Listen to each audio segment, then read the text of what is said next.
بسم الله الرحمن الرحيم، اهلا وسهلا بكم، يا رب تكونوا دايما بخير. ده سهم ايتلس. السهم ده برضو من الاسهم اللي احنا متابعينها من زمان خالص، وهو ده برضو يعني الاخ اللي كتب لي ان التحليلات كلها بتفشل، او سهم زي كده مش هتكلم عليه كتير. بس الناس اللي هي متابعانا من بدري يعني وحاضرين من بدري في القناة وعارفين السهم ده احنا اتكلمنا عليه كان فين بالظبط من قبل اصلا ما حد يعني يكتشف فيه اي حاجة ولا اي حد يتكلم عليه. السهم ده احنا تحديدا منزلينه وهو كان هنا بالظبط اهو. وقلنا اخر حاجة في التصحيح اللي هي احنا نزلنا زي كده كسرنا المكان العرضي ده، وبعد كده بدأنا نصعد من هنا، وبدأنا قلنا بالظبط كده احنا خلاص في اخر مرحلة في التصحيح، وهنا شراء ممتاز. طيب اللي شاف الفيديو ده وكان اشترى في السهم تمام، واتكلمنا عليه ان هو من هنا ان شاء الله هنعمل صعود. طيب لو حد كان اشترى من السهم يعني بناء على التحليل ده، خدوا من فين؟ من هنا اهو، من هنا من عند القاعدة بالظبط تمام، واستنى السهم وصبر فيه ووصل يعني بالنسبة للقمة دي كان مكسب حوالي 97%، حوالي 100%، مكسب 100% تمام في مدة ايه؟ مدة بسيطة خالص. احنا قلنا السهم ده كنا متابعينه من فترة كبيرة جدا، من ايام المكان العرضي ده ومن ايام ايه المكان ده. في الاخر لما نزل هنا خالص اتكلمنا ان هنا اخر اخر هبوط في السهم، وبعد كده في انطلاقة، وفعلا السهم عمل انطلاقة بنسبة 100%. طيب حاليا الوضع ايه؟ الوضع ان هو يعني بيصحح تمام، الوضع ان هو بيصحح ويبقى في كذا احتمال في التصحيح. فانت لو كنت اشتريته من هنا خلاص انت مثلا كسبت 100%، اما انت جنيت ربح عند القمة دي او جنيت ربح هنا او استنيت شوية تمام، السهم نزل بيك تاني مفيش اي مشكلة، السهم ان شاء الله بيعمل تصحيحات وهيكمل تاني. الاختلاف بقى في ايه؟ في شكل التصحيحات او الهبوط هيبقى ازاي شكله، فدي اللي ممكن تختلف معانا تمام. السهم فيما بعد هيكمل هيكمل صعود تاني وهيوصل لأرقام أبعد من كده، ولكن الفكرة في التصحيحات. يعني ممكن نعتبر إن هو كده عمل هبوط، طيب ممكن دي تبقى ارتدادة تمام، وبعد كده يروح ينزل تاني وينزل لك تحت القاعدة تاني تمام. ده يعني ده سيناريو إن احنا هبطنا بنعمل ارتدادة وبعد كده ننزل نكسر القاعدة تاني تمام. طيب لا، ممكن السهم يضحك علينا ما يعملش كده، يعني ممكن السهم يضحك علينا. هو عموما هو الارتدادة برضو لسه احنا لسه هنكمل ونشوف الارتدادة نفسها هي خلصت ولا لا تمام. طيب فالسهم حاليا عمل ارتدادة، او دي احنا حتى الان احنا بنسميها ارتدادة كده اهو تمام. واتكلمنا برضو ونزلنا فيديو ان ايه ممكن يبدأ يتراجع من عند المكان ده اللي هو 4.35، هو طلع اكتر مني بشوية راح نازل. ان هو اكتشفنا بعد كده ان هو ايه؟ ان هو بيعمل تصحيح على كل الهبوط ده، على كل الهبوط ده تمام هنا اهو.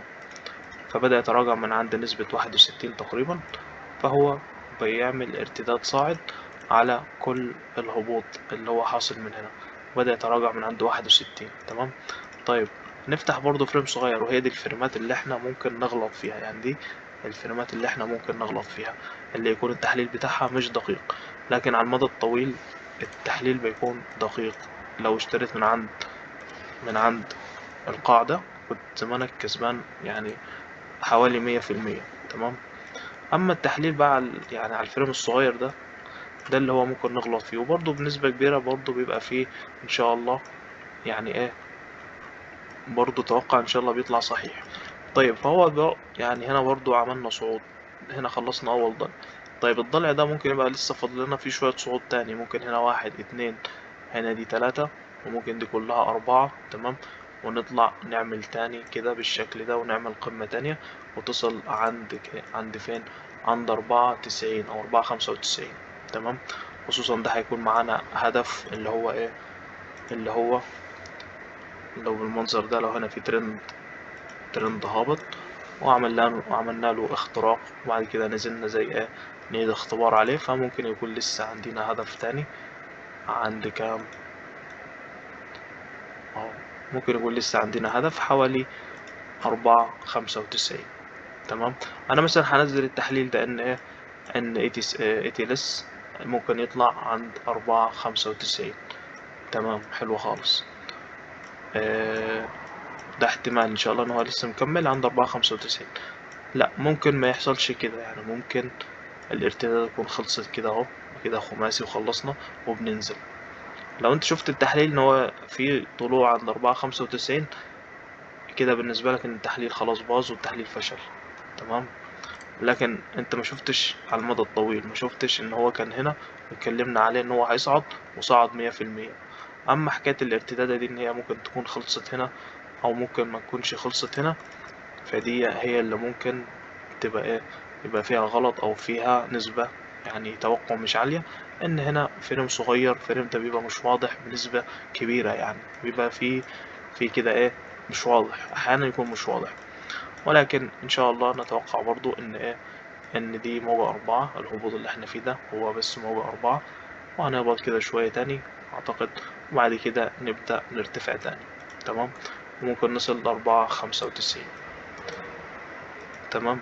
طيب، احنا برضو دي بنسميها حتى الآن ان هي دي، ان دي والله اعلم ان دي ايه، ان دي ارتدادة بس، وهنبدأ ننخفض تاني بالشكل ده. تمام. طيب، فبرضو ممكن السهم يضحك علينا ما يعملش دي اصلا ارتداد، يعني ممكن دي ما تكونش دي ارتدادة، برضو تكون هي صعود من هنا ABC، ونروح ننزل نهبط نصحح على حسب، يعني هنراقب بعد كده الهبوط اللي هيحصل بعد ما نصل عند 4.95. هنراقب الهبوط اللي هيحصل هيكون شكله ازاي. تمام. ممكن دي برضو ما تكونش ارتداد، تكون دي صعود، بس هيكون ماشي معانا بالشكل ده، اللي هو ABC1 على هيئة موجة قطرية كبيرة، بعد كده ABC2. تمام. وبعد كده ABC3 كده، ونرتفع تاني كده اهو. ممكن كده، ممكن كده برضه. ففي احتمالات كتير، انا بتكلم في احتمالات كتير.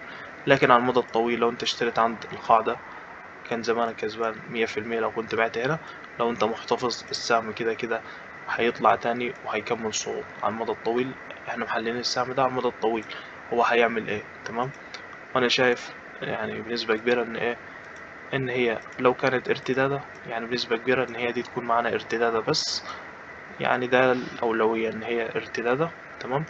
وهنبدأ نهبط تاني وننزل تاني تحت قاع اللي هو 33. تمام. برضه هنشوف يعني، عشان برضه منحكمش عليها يعني من دلوقتي برضه، عشان معايا كده يقولك التحليل باص. هنشوف. احنا حتى الآن المفروض ان احنا عندنا هدف عند 94. أول ما نوصل للهدف ده هنشوف بعد كده هيحصل ايه معانا. بس هل احنا هننزل ونكسر القاعدة، يكون كده خلصنا تصحيح مكتمل على هيئة، يعني ممكن نسميه اللي هو ايه، تصحيح مركب W X Y، ونبدأ بعد كده صعود قوي من بعد كسر قاع 33. ممكن لا، ممكن برضو يكون لسه فاضل لنا يعني ايه، موجة صاعدة كده من هنا، نبدأ نصعد فيها ونعمل قمة تانية برضو ممكن، يعني أنا مقدرش أحدد بصراحة يعني. تمام.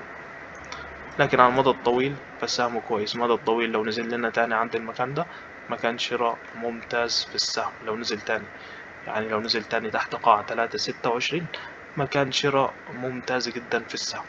وفي كمان السيناريو الأصعب إن هو كمان ينزل لنا عند القاعدة عند 62، بس ما أعتقدش يعني. ولو في حالة نزل عند قاع 62، يعني فرصة أكثر من ممتازة كمان. تمام. ده لسه على المدى الطويل. على المدى الطويل فاحنا عارفين إن شاء الله إن هو هيعمل صعود قوي، لكن من فين بالظبط؟ فأنت لو مستثمر طويل الأجل فأنت مش هيهمك الذبذبة العالية اللي في السهم، الصعود والهبوط ده مش هيهمك خالص لو انت مستثمر طويل الأجل، ان بعد كده السهم هيبدأ في اختراق المكان ده والصعود القوي ان شاء الله. اما حكاية ان احنا نصعد الاول نهبط الاول، فدي دي مش يعني دي ايه، شغل مضاربات، يعني انت عايز تطلع الاول لا يهبط الاول، فده شغل مضاربات يعني، انك تبيع على الدعم وتشتري في مقاومة ومش عارف ايه. هنشوف حتى الآن لسه الوضع فيه. وشكرا جزيلا.